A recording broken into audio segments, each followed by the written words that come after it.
UTL solar लावणार आणि सबसिडीही मिळवून देणार। पोलिसांसमोर शरण जायचं की नाही यावरून आका आणि त्यांच्या आकांमध्ये मतभेद सुरू। आमदार सुरेश धस यांचा आरोप। खंडणी प्रकरणामधील आरोपी वाल्मिक कराड पोलिसांसमोर शरण येण्याची शक्यता। तर वाल्मिकच्या शोधासाठी CIDचे अप्पर पोलीस महासंचालक प्रशांत बोर्डे पुण्यामध्ये दाखल। सह्याद्री अतिथीगृहावर मंत्री धनंजय मुंडेंनी घेतली मुख्यमंत्री देवेंद्र फडणवीसांची भेट। 6 खात्यांच्या आगामी 100 दिवसांच्या रोडमॅपचा आढावा बैठकीमध्ये उपस्थित। मुंडे फडणवीस यांच्यामध्ये देखील चर्चा झाल्याची शक्यता।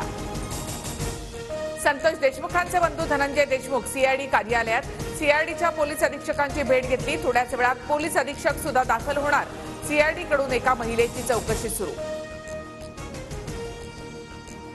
वाल्मिक कराडसह त्याच्या नातेवाईकांचंही बँक खातं गोठवलं। मुख्यमंत्री फडणवीसांच्या आदेशानंतर कारवाई।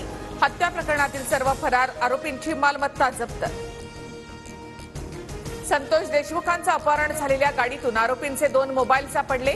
गाडीत सापडलेले दोन्ही मोबाईल पुढील तपासणीसाठी प्रयोगशाळेत।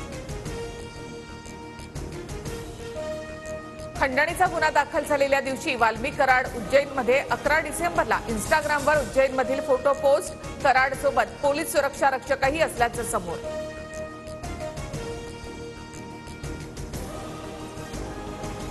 भाजप आमदार अभिमन्यू पवारांनी मुख्यमंत्री फडणवीसांची भेट घेतली। बीड मोर्चाची माहिती दिली। सरपंच हत्येप्रकरणी बीडमधील जनभावना सांगितली। बीड घटनेबाबत फडणवीस अत्यंत गंभीर। अभिमन्यू पवार यांची प्रतिक्रिया। खेड सरपंच हत्या प्रकरणी लातूर बीड नंतर आज बुलढाण्याच्या सिंदखेड राजामध्ये मूक मोर्चा। मोर्चामध्ये संतोष देशमुख यांच्या कुटुंबियांची देखील उपस्थिती।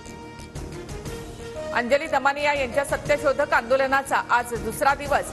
बीडच्या जिल्हाधिकाऱ्यांची घेतली भेट। वाल्मिक कराडला अटक होईपर्यंत लढा सुरू ठेवण्याचा निर्धार। बीड हत्येप्रकरणी अंजली दमानियांकडून दिशाभूल। राष्ट्रवादीच्या सूरज चव्हाणांचा आरोप। तर दमानियांना प्रकरणापासून दूर ठेवण्याची पोलीस अधीक्षकांना विनंती। आरोप सिद्ध नव्हता। मुंडेंच्या राजीनाम्याची मागणी अयोग्य। दीपक केसरकर यांची प्रतिक्रिया। तर धनंजय मुंडेंचा राजीनामा मागण्यामागे राजकारण असा आरोप। प्राजक्ता माळीचा तक्रार अर्ज मुंबई पोलीस आयुक्तांना पाठवला। रुपाली चाकणकरांची माहिती। तर प्रकरणाची चौकशी करून कारवाई करण्याच्या सूचना।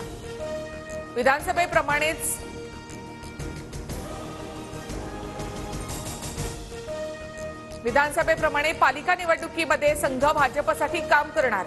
मतदानाचा टक्का वाढवणं, बूथ स्तरावर नियोजनासाठी मोर्चे बांधणी। महापालिका निवडणुकांसाठी शरद पवारही लागले कामाला। महापालिका निवडणुकीची चाचपणी करण्यासाठी 9 तारखेला मुंबईत महत्त्वाची बैठक। शरद पवार करणार मार्गदर्शन। महाराष्ट्राची इच्छा असल्यास दोन्ही पवार एकत्र येतील। शरद पवार अजित पवार एकत्र येण्याच्या प्रश्नावर चेतन तुपेंची प्रतिक्रिया। शरद पवारांची भेट घेतली। केरळ म्हणजे मिनी पाकिस्तान। राहुल आणि प्रियंका गांधींना अतिरेकी मतदान करतात। नितेश राणेंच्या विधानामुळे वाद उद्भवण्याची शक्यता। म्हाडाचे उपाध्यक्ष संजीव जयस्वालांच्या विरोधात मारहाणीचा गुन्हा दाखल। निवृत्त पोलीस उपनिरीक्षकाला म्हाडा कार्यालयामध्ये शिवीगाळ आणि धमकी देत मारहाण केल्याचा आरोप।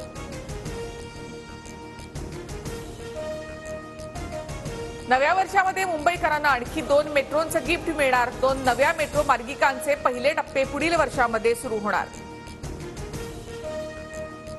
अंगणवाडी सेविका आणि मदतनीसांसाठी आनंदाची बातमी। डिसेंबरचं मानधन तात्काळ मिळणार। महिला आणि बालविकास विभागाकडून 163 कोटी रुपये वर्ग।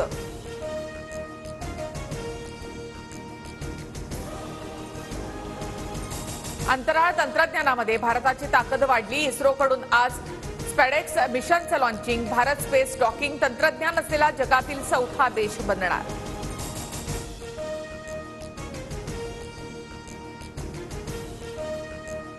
बिहारच्या पाटण्यामध्ये निदर्शनं करणाऱ्या BPSC उमेदवारांवर पोलिसांचा लाठीचार्ज। पाण्याच्या तोफांचा मारा करून आंदोलकांना पांगवलं। प्रशांत किशोर यांच्यासह 600 जणांवर गुन्हे। विद्यार्थ्यांचं शिष्टमंडळ मुख्य सचिवांशी बोलणार।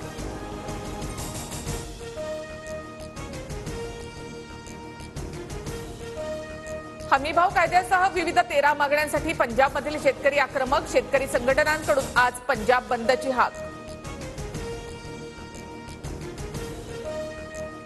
मेलबर्न कसोटी सामन्यात भारताचा कांगारूंकडून 184 धावांनी पराभव. 5 सामन्यांच्या मालिकेत 2-1 ने ऑस्ट्रेलिया आघाडीवर. फलंदाज यशस्वी जयस्वालची एकाकी झुंज अपयशी. UTL सोलार लावणार आणि सबसिडीही मिळवून देणार.